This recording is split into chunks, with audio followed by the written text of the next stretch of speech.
Imagine someone asks you a simple question: what do you do in your free time? You know the answer in your mind. Maybe you play basketball, read books, draw pictures, swim, run, or play video games. But when you start speaking, the sentence becomes difficult. You might say, in my free time, I will play games or reading. The idea is understandable, but the grammar is mixed, and the answer sounds unfinished. A more natural answer is, in my free time, I usually play video games or read. You can also say, in my free time, I like playing video games and reading. Both sentences are natural, but they have slightly different structures. Today, you are going to learn how to talk about hobbies clearly, naturally, and with enough detail to keep a conversation going. Let us begin with the most useful sentence pattern. In my free time, I usually, after usually, use the base form of the verb. Say, I usually read, I usually swim, I usually draw, or I usually play basketball. Do not mix the forms by saying, I usually playing basketball. After usually, the verb stays in the base form. Now compare these two sentences. In my free time, I usually play games. In my free time, I will play games. The first sentence describes a regular habit, so usually is the better choice. Will normally refers to a future decision, prediction, or promise. If you are talking about what you normally do, say, I usually play games, not I will play games. The next useful pattern is I like. I love or I enjoy, followed by a verb ending in ing. Say, I like running, I love drawing, and I enjoy reading. This pattern is especially useful when you are naming an activity that gives you pleasure.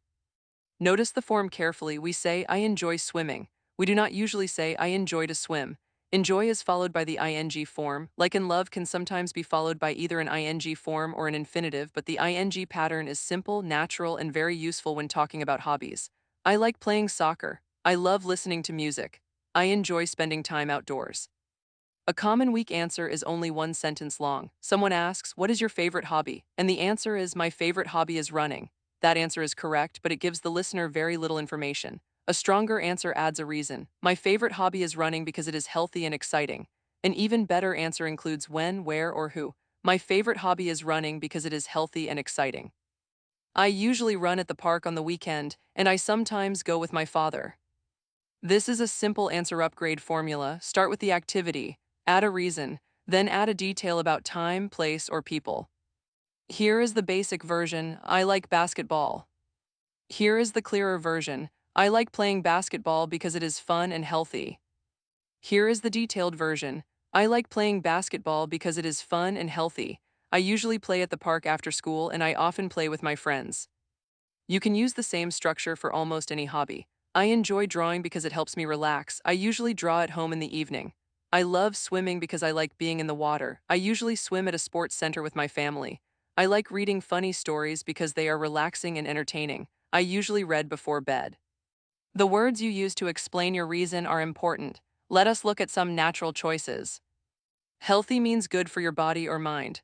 Running, swimming, basketball, walking, and cycling can all be healthy activities. Relaxing means something helps you feel calm. Reading, drawing, listening to music, gardening, or taking a quiet walk can be relaxing. Exciting means something gives you strong positive energy. A fast game, a competition, a new adventure, or an outdoor sport may feel exciting. Creative means you use your imagination to make or develop something. Drawing, writing stories, making music, designing things, cooking in a new way, or building something can be creative. Fun is a general word for an activity you enjoy, but a more precise reason often makes your English stronger. For example, instead of saying, I like reading because it is fun, you could say, I like reading because it is relaxing and helps me learn new things. Instead of saying, I like basketball because it is fun, you could say, I like basketball because it is active, competitive, and healthy. Now let us talk about indoor and outdoor hobbies. An indoor hobby happens inside a building. Reading at home, drawing in your room, playing a board game, cooking in the kitchen, or practicing the piano are indoor activities. An outdoor hobby happens outside. Running in the park, hiking, cycling, playing soccer, and kayaking are outdoor activities. Be careful with the word form. Indoor and outdoor are usually adjectives before a noun. We say an indoor activity and an outdoor hobby. When we talk about the location of an action, we often use indoors or outdoors. I usually read indoors. I prefer exercising outdoors. Compare these sentences. Reading is an indoor activity. I usually read indoors. Basketball can be an indoor or outdoor sport. I prefer playing basketball outdoors when the weather is nice. If someone asks, do you prefer indoor or outdoor hobbies? You can answer with a preference and a reason. I prefer outdoor hobbies because I enjoy fresh air and physical activity. Or, I prefer indoor hobbies because I can do them in any weather and they help me relax. In American English, you will often hear on the weekend. You can say, I play basketball on the weekend. You can also use on weekends when you mean most weekends. I usually visit my grandparents on weekends. In British English, at the weekend is also common, but on the weekend is the natural American form. You can improve your answer further with frequency words such as always, usually, often, sometimes, rarely, and never. Place these words before the main verb. I usually play chess with my grandfather. I often read after school. I sometimes go swimming with my family. With the verb be, the frequency word normally comes after be. Reading is usually relaxing. Outdoor sports are often exciting. You can also explain how often you do an activity. I play basketball twice a week. I go swimming once a week. I practice the guitar 3 times a week. Once means 1 time, twice means 2 times. After that, use 3 times, 4 times, and so on. Now imagine a conversation. What do you like doing after school? I usually play basketball or read. Why do you like basketball? I like playing basketball because it is healthy and exciting. Where do you play?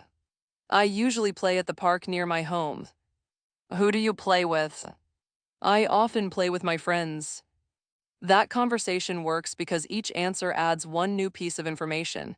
You only need a clear pattern. Another common problem is mixing nouns and verbs. Someone may say, my free time is drawing.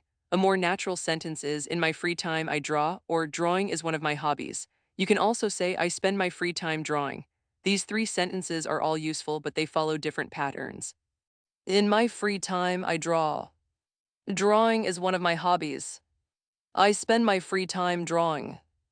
Notice the phrase spend time. It is followed naturally by an ing form. I spend time reading. I spend my weekends playing sports. I enjoy spending time with my family. Let us do a short noticing challenge. Listen to these 3 sentences. In my free time, I usually playing video games.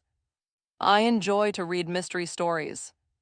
I usually play video games and I enjoy reading mystery stories. Only the third sentence is fully natural. In the first sentence usually should be followed by the base verb, so we need I usually play. In the second sentence, enjoy should be followed by the ing form, so we need I enjoy reading. Here is one more challenge. I like swimming because I like water. I like swimming because being in the water helps me relax, and I enjoy practicing new skills. Both sentences are correct, but the second one is stronger because the reason is more specific. It explains both the feeling and the value of the activity. When you talk about hobbies, try not to stop after naming the activity. Give the listener something to respond to. Say what you do, why you like it, when or where you do it, and who you do it with. A complete answer might sound like this. One of my favorite hobbies is drawing. I enjoy drawing because it is creative and relaxing. I usually draw at home in the evening, especially when I have finished my schoolwork. Sometimes I draw animals and sometimes I create characters from my imagination. Here is another model. I prefer outdoor hobbies, especially running and basketball. I like them because they are healthy and exciting. I usually exercise at the park on weekends and I often go with a family member or a friend. The language is not difficult, but the structure makes the answer sound confident and complete. Let us recap. Use I usually plus the base verb for habits. Use I like, I love, or I enjoy plus an ing form for activities you enjoy. Add a precise reason such as healthy, relaxing, exciting, creative, or fun. Then add a detail about when, where, how often, or with whom. Use indoor and outdoor before nouns and indoors or outdoors when you describe where the activity happens. The next time someone asks about your free time, do not give only the name of a hobby. Build the answer step by step. Activity, reason, and detail. That simple pattern can turn a short answer into natural, confident English. Keep practicing with your real hobbies, and follow Mr. Academy for more clear, practical English you can use in everyday conversations.